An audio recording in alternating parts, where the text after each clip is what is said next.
Titanic جہاز، Titan آبدوز کا ڈوبنا اور قرآن پاک کی آیت کا اشارہ۔ شہزادہ داؤد اور سورہ نور۔ حسین داؤد اس المناک حادثے کے بعد زندگی کے مشکل ترین دور سے گزر رہے ہیں۔ شہزادہ داؤد، مقصود قادر شاہ اور دنیا بھر کے بحری ماہرین، یہ تینوں مختلف اکائیاں ہیں۔ یہ تینوں ایک دوسرے کو نہیں جانتے، لیکن سورہ نور کی 40ویں آیت نے ان سب کو ایک دوسرے سے باندھ دیا ہے۔ ٹائٹن آبدوز 18 جون کو کینیڈا کے علاقے نیو فاؤنڈ لینڈ سے 400 میل دور ڈوب گئی، لیکن یہ ڈوبتے ڈوبتے قرآن پاک کا ایک اور راز کھول گئی۔ اس نے دنیا کو حقانیت کی ایک اور مثال دے دی۔ شہزادہ داؤد پاکستان کے امیر ترین بزنس مین حسین داؤد کے صاحبزادے ہیں۔ حسین داؤد کھرب پتی ہیں۔ یہ بجلی، food and agriculture, petrochemical, chemical storage, solar energy, information technology اور ڈیجیٹل شعبوں میں کاروبار کرتے ہیں۔ داؤد خاندان 100 سال سے کاروبار کر رہا ہے۔ یہ اینگرو کارپوریشن اور داؤد ہرکولس کے مالک ہیں۔ شہزادہ داؤد ان کے بڑے صاحبزادے ہیں۔ شہزادہ داؤد کی عمر 48 سال تھی۔ ان کی بیگم کرسٹن برطانوی اور ان کے 2 بچے ہیں، بیٹا سلیمان اور بیٹی علینا۔ حسین داؤد نے 2021 میں شہزادہ کو اینگرو کا نائب چیئرمین بنا دیا۔ یہ اپنے 19 سالہ بیٹے سلیمان کے ساتھ 18 جون 2023 کو ٹائٹینک کا ملبہ دیکھنے کے لیے ٹائٹن آبدوز کے ذریعے سمندر میں اترے اور پھر باہر نہیں آ سکے۔ یہ آبدوز اوشین گیٹ کمپنی کی ملکیت تھی اور اس کا CEO اسٹاکن رش بھی ان کے ساتھ موجود تھا۔ آبدوز میں 5 لوگوں کی گنجائش تھی اور اس میں 5 ہی لوگ موجود تھے، 3 مسافر اور 2 عملے کے لوگ۔ معزز سامعین، اوشین گیٹ 2021 سے عرب پتیوں کو سمندر کی تہہ میں 3300 میٹر نیچے ٹائٹینک کے ملبے کی سیر کرا رہی تھی۔ ٹائٹینک 1912 میں دنیا کا سب سے بڑا اور جدید بحری جہاز تھا۔ یہ جہاز اپنے پہلے سفر کے دوران ہی نیو فاؤنڈ لینڈ سے 400 نوٹیکل میل دور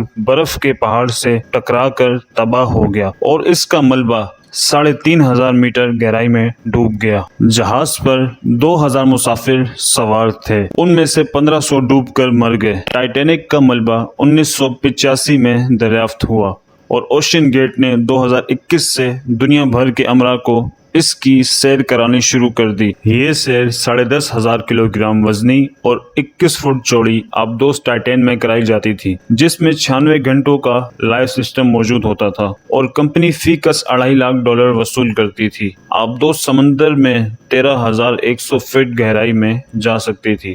شہزادہ داؤد اور سلیمان داؤد 18 جون کو بحری جہاز MV پولر پرنس کے ذریعے ٹائٹین میں سوار ہوئے اور آبدوز پانی میں اتر گئی۔ 1 گھنٹہ 45 منٹ بعد آبدوز کا کنٹرول روم سے رابطہ ٹوٹ گیا۔ امریکی بحریہ نے اس وقت اپنے لانگ رینج سونار سسٹم کے ذریعے پانی میں دھماکے کی آواز سنی تھی۔ امریکہ نے یہ سسٹم 1950 میں بحیرہ اوقیانوس میں روسی آبدوزوں سے بچنے کے لیے لگایا تھا۔ آج تک کی تحقیقات کے مطابق آبدوز 1.25 گھنٹے بعد پیلوجک زون میں دھماکے سے پھٹ گئی تھی۔ یہ زون 3000 میٹر کی گہرائی میں ہے۔ آبدوز کی دم اور لینڈنگ فریم ٹائٹینک کے ملبے سے 1600 فٹ کے فاصلے سے ملا، تاہم لاشیں غائب تھیں اور یہ لاشیں سر دست کسی ٹیکنالوجی کی مدد سے دریافت نہیں ہو سکتی۔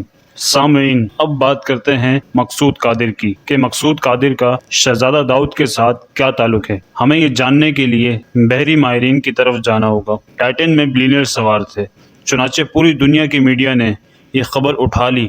دنیا جہاں کے بحری ماہرین بھی سامنے آئے اور دنیا کو پہلی مرتبہ یہ پتہ چلا سمندر میں تہہ در تہہ بحریں یعنی ویوز ہوتی ہیں۔ ایک بحر کے بعد دوسری بحر اور دوسری کے بعد تیسری بحر، اور یہ بحریں سمندر میں سناٹا اور اندھیرا کرتی چلی جاتی ہیں۔ بحروں کا باقاعدہ وزن بھی ہوتا ہے۔ سمندر کے بالائی پانی کا وزن 6.6 کلو گرام فی مربع انچ ہوتا ہے۔ ہر 10 میٹر بعد بحر تبدیل ہو جاتی ہے اور پانی کا وزن دگنا ہو جاتا ہے، یہاں تک کہ 3000 میٹر گہرائی میں جا کر پانی کا وزن دباؤ 300 گنا بڑھ جاتا ہے۔ سمندر میں 2 گھنٹے گہرائی میں سفر کے بعد پانی میں اندھیرے کے ایسے گہرے بادل چھا جاتے ہیں جنہیں لفظوں میں بیان نہیں کیا جا سکتا، کیونکہ یہ اندھیرا دنیا کے کسی بھی مقام پر انسان کے تجربے میں نہیں آتا۔ بحری ماہرین اس اندھیرے کو پچ ڈارکنیس کہتے ہیں۔ یہ اندھیرا اتنا گہرا ہوتا ہے کہ انسان دوسرے ہاتھ کو ٹٹول نہیں سکتا۔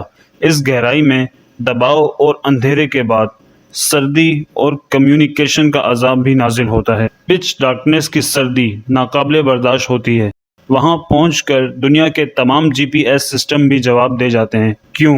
وجہ آج تک معلوم نہیں ہو سکی۔ سائنسدان اس مقام کو مڈ نائٹ زون کہتے ہیں اور ٹائٹن آبدوز اس مقام پر حادثے یا دھماکے کا شکار بنی، لہٰذا وہاں سے لاشوں کی تلاش ممکن ہی نہیں۔ اب سوال یہ ہے، ان معلومات کا مقصود قادر اور ٹائٹن آبدوز سانے کے ساتھ کیا تعلق ہے؟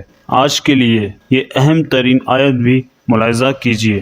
اللہ تعالیٰ نے اس آیت میں مڈ نائٹ زون اور پچ ڈارکنیس کے بارے میں کیا بتایا ہے؟ یا جیسے ایک گہرے سمندر میں اندھیرا ہو، موجوں کے اوپر موجیں اٹھ رہی ہوں، اوپر سے گہرے سیاہ بادل چھائے ہوئے ہوں، اوپر تلے بہت سے اندھیرے ہوں، اور اگر کوئی اپنا ہاتھ نکالے تو وہ اس کو بھی نہ دیکھ پائے گا۔ معزز سامعین، آپ یہ آیت دوبارہ پڑھیں اور اس کے بعد ٹائٹن آبدوز کے سانے پر ماہرین کی رائے بھی دوبارہ سنیں، اور پھر اپنے آپ سے سوال کریں، آج سے 1400 سال پہلے جب انسان سمندر میں 3 میٹر سے زیادہ گہرائی میں نہیں گیا تھا، اس وقت قرآن مجید فرقان حمید میں کس نے ڈکلیئر کیا تھا کہ سمندر میں موجوں کے اوپر موجیں ہوتی ہیں اور یہ گہرے بادلوں کی طرح ہر چیز کو ڈھانپ لیتی ہیں، اور یہ ایک ایسا اندھیرا تخلیق کر دیتی ہیں جس میں ایک ہاتھ دوسرے کو شناخت نہیں کر سکتا۔ یہ حقیقت 1400 سال پہلے کس طرح معلوم ہو گئی؟ دنیا 1985 میں ٹائٹینک کا ملبہ تراش کر پائی، جبکہ اللہ تعالیٰ نے 628 ہجری میں ہمیں بتایا تھا کہ ہم سمندر میں موج کے اوپر موج چلاتے ہیں۔ یہ موجیں گہرے بادل جیسی ہوتی ہیں اور یہ ایک ایسی پچ ڈارکنیس تخلیق کر دیتی ہیں جس میں بینائی جواب دے جاتی ہے، اور ٹائٹن اس پچ ڈارکنیس میں گم ہوئی یا تباہ ہو گئی۔ کیا یہ محض اتفاق تھا؟ بتانے والے نے بتایا کہ اسے یہ آیت مقصود قادر نے بحرین سے بھجوائی تھی، اور میں نے اللہ کا شکر ادا کیا، اس نے مجھے اپنے اس دین میں پیدا کیا جس نے دنیا کو 1400 سال پہلے پچ ڈارکنیس، موج کے اوپر موج اور پھر اندھیرے کے بادلوں کے بارے میں اطلاع دے دی تھی، اور ساتھ یہ بھی فرما دیا تھا، اللہ جس کو روشنی نہ دے اسے کبھی روشنی نصیب نہیں ہوتی۔